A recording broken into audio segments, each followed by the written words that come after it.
വാർത്തകൾ വിശദമായി. ജില്ലയിൽ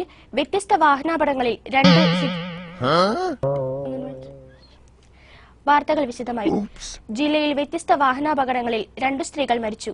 തുമ്പൂർമൊഴി ഡാമിൽ കുളിക്കാനിറങ്ങിയ വൈദിക വിദ്യാർത്ഥി ഒഴുക്കിൽപ്പെട്ട് തൂങ്ങി മരിച്ചു.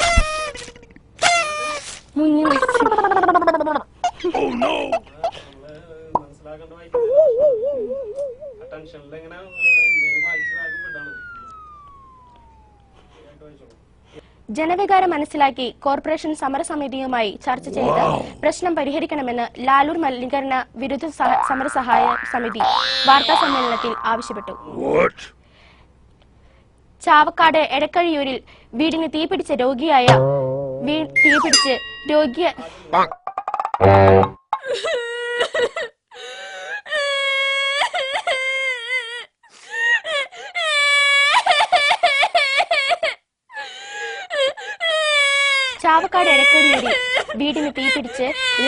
വൃദ്ധൻ മരിച്ചു. 2 പേരുടെ നില ഗുരുതരം. വാർത്തകൾ തുടരുന്നു. കേരള ലളിത കലാ അക്കാദമി ഫെലോഷിപ്പുകളും അവാർഡുകളും പ്രഖ്യാപിച്ചു. ആർഷഭാരതത്തിന്റെ സനാതന ബിംബങ്ങളിൽ ഏറെ പ്രാധാന്യമുള്ള രുദ്രാക്ഷത്തെ അടുത്തറിയുവാൻ പൂരനഗരിയിൽ ഒരുക്കിയ രുദ്രാക്ഷ പ്രദർശനം ഏറെ വിജ്ഞാനപ്രദമാകുന്നു.